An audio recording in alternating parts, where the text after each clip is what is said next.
नमस्ते दोस्तों, स्वागत है आपका आपके अपने चैनल में।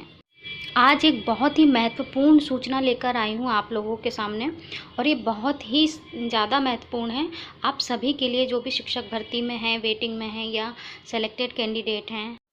क्योंकि कुछ दिनों से कुछ कैंडिडेट्स को ऐसे मैसेजेस आ रहे थे जो कि ऐसा लग रहा था कि विभाग की तरफ से आ रहे हैं। तो विभाग के द्वारा वेबसाइट पे इससे संबंधित जानकारी डाल दी गई है, जिसे आपको जानना बहुत ही ज़्यादा ज़रूरी है। साथ ही इस वीडियो में हम कुछ सवालों के जवाब भी जानेंगे जो कि कैंडिडेट के द्वारा सवाल किए जा रहे थे डॉक्यूमेंट वेरिफिकेशन से संबंधित या फाइनल लिस्ट से रिलेटेड। तो आइए सबसे पहले हम महत्वपूर्ण सूचना के बारे में चर्चा कर लेते हैं। तो ये टीआरसी में विभाग के द्वारा इन्फॉर्मेशन डाली गई है, जिसमें आप देख सकते हैं कि स्कूल शिक्षा विभाग अंतर्गत उच्च माध्यमिक शिक्षक एवं माध्यमिक शिक्षक की भर्ती के संबंध में कतिपय अभ्यर्थियों द्वारा अवगत कराया गया है कि उनके मोबाइल पर दस्तावेज संदिग्ध होने एवं पुनः दस्तावेजों की प्रति दिए गए ईमेल आईडी पर प्रेषित करने के संदेश प्राप्त हो रहे हैं जो पूर्णतः फर्जी हैं। देखिए यहाँ साफ साफ लिखा गया है कि ये संदेश जो भी आप लोगों को प्राप्त हो रहे हैं वह पूर्णतः फर्जी हैं। ये इम्पोर्टेंट बात है। देन उक्त पदों की भर्ती के संबंध में कोई भी आवश्यक सूचना संदेश प्रेषित करने के लिए केवल एमपी ऑनलाइन अधिकृत एजेंसी है, अन्य माध्यम से प्राप्त सूचना पर विश्वास न करें। तो टीआरसी में ये जो महत्वपूर्ण सूचना आई है, इससे ये साफ़ हो जाता है कि अगर आपको किसी भी प्रकार के मैसेजेज ईमेल आ रहे हैं या फिर कहीं और सोर्सेज से आपको इन्फॉर्मेशन मिल रही है, तो हो सकता है वो इन्फॉर्मेशन बिल्कुल भी सही ना हो।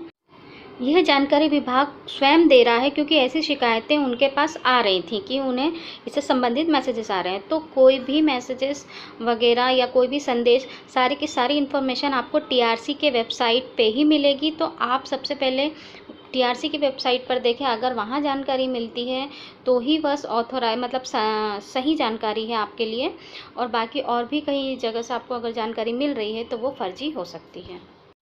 तो ये विभाग की तरफ से एक तरीके से एक अच्छा कदम है आप लोगों के लिए, क्योंकि विभाग स्वयं आगे आके आपका ये कन्फ्यूज़न दूर कर रहा है और वो ये बता रहा है कि ये अगर आपको कोई गलत मैसेज आ रहे हैं या कुछ भी हो रहा है तो पूर्णतः फर्जी है। वो स्वयं कह रहे हैं कि फर्जी है, क्योंकि अगर आपकी जो भी इन्फॉर्मेशन है वो एमपी ऑनलाइन में डाली गई है तो उसके माध्यम से जो भी जानकारी मिलती है सिर्फ वो ही सही है।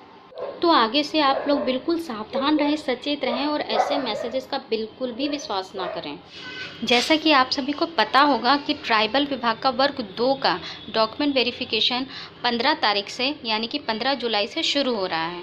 तो इस डॉक्यूमेंट वेरिफिकेशन में आपको कौन कौन से डॉक्यूमेंट लेकर जाने हैं, वापस से वही सवाल है जो कि डीपीआई वालों के मन में था। तो वही डॉक्यूमेंट्स लेकर जाने हैं आपको जो कि डॉक्यूमेंट्स आपने अपलोड किए हैं, जिसमें कि 10th की मार्कशीट, 12th की मार्कशीट, बीएड एवं ग्रेजुएशन, साथ ही साथ आपने कोई रिजर्वेशन लिया है, कास्ट का, डोमिसाइल का या फिर अन्य कोई रिजर्वेशन, तो वो सारे सर्टिफिकेट लेके जाने हैं।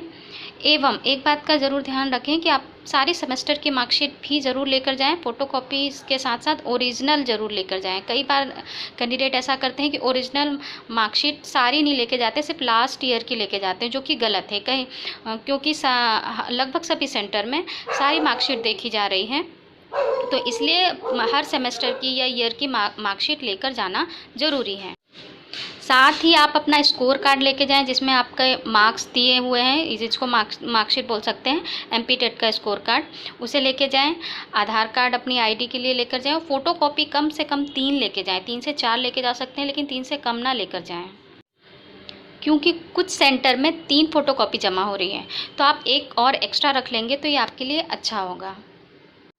साथ ही जैसे कि आपको पता होगा कि आज 5 जुलाई है, जो कि आज डॉक्यूमेंट वेरिफिकेशन का दिन है। उन कैंडिडेट के लिए जिन्होंने डॉक्यूमेंट अपलोड नहीं कर पाए थे, तो उनकी अलग से फिर सूची आई थी, उनके नाम की लिस्ट आई थी जिनका आज डॉक्यूमेंट वेरिफिकेशन होना है। तो लगभग हर सेंटर में कुछ कैंडिडेट ऐसे रह गए थे, तो उन सभी का आज डॉक्यूमेंट वेरिफिकेशन होना है। एवं जो कैंडिडेट आज भी डॉक्यूमेंट वेरिफिकेशन नहीं करवाते हैं तो वे पूर्णतः निरस्त माने जाएंगे। साथ ही कुछ कैंडिडेट के मन में ये सवाल भी उठ रहा था कि आज जिनका डॉक्यूमेंट वेरिफिकेशन है, जो बचे हुए कैंडिडेट हैं, तो क्या इनके वेरिफिकेशन से उनके जो कैंडिडेट वेटिंग में हैं, वेटिंग लिस्ट में हैं, उनकी वेटिंग पे कोई असर पड़ेगा क्या? तो इसका आपकी वेटिंग में थोड़ा बहुत असर पड़ सकता है, कोई ख़ास असर नहीं पड़ेगा, क्योंकि ये ऑलरेडी वही कैंडिडेट हैं जो कि डॉक्यूमेंट वेरिफिकेशन नहीं करवा पाए थे। ऐसा नहीं कि कोई नई कैंडिडेट इसमें आ गए हैं, पहले से जो वेटिंग में है या सेलेक्टेड लिस्ट में है वही कैंडिडेट का डॉक्यूमेंट वेरिफिकेशन होना है। हालांकि ऑलरेडी बहुत सारे रीज़न्स हैं जिसके कारण वेटिंग क्लियर होगी, सिर्फ एक इस रीज़न के कारण ऐसा नहीं होगा कि आपकी वेटिंग क्लियर नहीं हो पाएगी।